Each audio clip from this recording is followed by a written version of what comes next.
A knock on a door that shouldn't exist. A name from a grave that was never really full. Somewhere a man everyone thought was dead is still breathing, and he's about to find out that Jack Reacher never stopped hunting him. This is Reacher Season 3, based on 2025, and this time the war is personal. A crime thriller built on one simple, brutal question: what happens when the monster you buried 10 years ago digs himself out? Let's begin. A quiet street. An ordinary afternoon. A young man loads boxes into a van like it's nothing. But Jack Reacher is watching from across the road, and Reacher never watches anything by accident. That young man is Susan Duffy, DEA, Undercover. A year of work sitting inside that van. Then the street stops being quiet. Gunfire.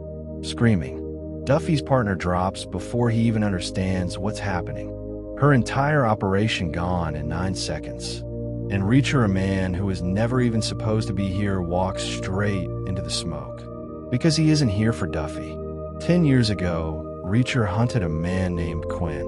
A war criminal. The kind of man who doesn't just break rules, he breaks people. Reacher cornered him. An explosion took him. Case closed. Reacher buried that name and never looked back. Until Duffy says 4 words that undo 10 years of peace. Quinn is still alive. And suddenly this isn't a favor. This is unfinished business. Reacher doesn't play by procedure. He builds his own door in. He stages a fake kidnapping of a rich smuggler's son, Richard Beck, and saves him in front of his father's own men. It works. By nightfall, Zachary Beck, calm, precise, the kind of man who never raises his voice because he's never had to invite Reacher into his house. As protection, Reacher just walked into the enemy's home, and nobody in that house knows it yet. Beck is careful in a way that feels rehearsed. His wife Elizabeth watches every room like she's counting exits. Their son Richard flinches at things that shouldn't make anyone flinch. And then there's Polly, a wall of muscle who doesn't need to speak to make a room go cold. Somewhere behind all of them, something older. Something Reacher hasn't seen yet, but he can feel it in the walls. Days pass. Reacher studies everything: locks, routines, shipment schedules of the docks. Piece by piece, a smuggling operation reveals itself. Bigger than Duffy thought. Darker than anyone prepared for. But the real danger in this house isn't the cargo. It's a voice Reacher hears one night through a closed door. A voice from 10 years ago. A voice that belongs to a dead man. He turns the corner, and there he is. Quinn. Alive. Older. Scarred. But unmistakable. The explosion that was supposed to end him. A performance. A lie built to buy him a decade of silence, while Reacher moved on believing the story was finished. It wasn't. Now Reacher isn't undercover for Duffy anymore. He's hunting a ghost that grew stronger while he wasn't looking. And Quinn, paranoid, calculating, cruel, starts testing everyone around him. Looking for the crack. The lie. The traitor. One wrong word from Reacher, and this won't end in exposure. It'll end in a body bag. Inside the house, the family starts to crack open. Elizabeth's silence isn't grief, it's fear she's carried for years.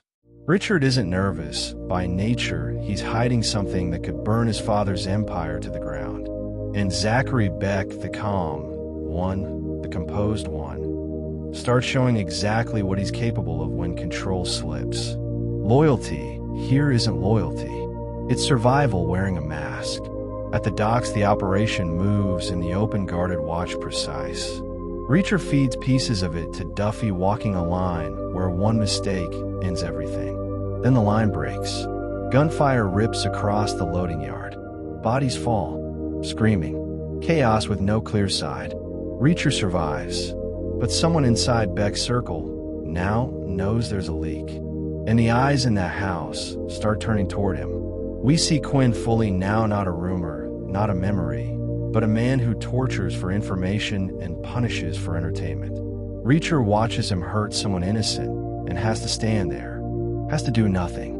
For a man built to react, standing still is the hardest fight of the whole season. Then the betrayal lands. Someone close, someone trusted has been feeding information the wrong direction. Reacher's cover doesn't just crack, it It shatters. Quinn knows there's a traitor in the house. And now it's a countdown, not a mission. Reacher moves fast. One chance to save Duffy's case. One chance to pull the innocent ones out. One chance to finish what should have ended 10 years ago. Every hallway, every look, every second could be the one that gets him killed. There's no more room to wait. The docks turn into a war zone. Smoke, gunfire, shouting from every direction. Duffy's team closes in from the outside. And in the center of the chaos, Reacher finds Quinn. 10 years of unfinished business collide in one violent, brutal moment. Fists, blood, a fight that isn't about winning, it's about finally ending something. Quinn fights like a man who knows this is his last stand. Reacher fights like a man who's waited a decade for exactly this.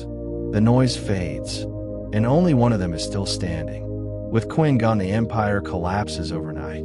Duffy gets her case, closed for real this time. The Beck family is left standing in the wreckage of everything they built on fear.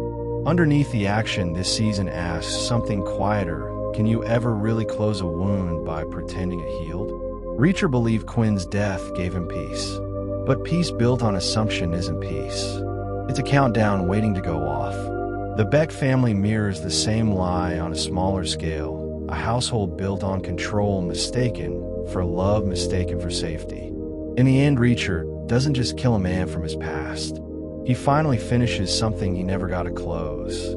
Some debts take 10 years to collect, but they always come due. And that's the complete story of Reacher Season 3. If this hit different, smash that like button. It genuinely helps this channel grow. Subscribe if you want more deep dives like this one. And tell me in the comments, should Quinn have gotten a worse ending? Next video, we're breaking down another story that'll keep you up at night. Don't go anywhere.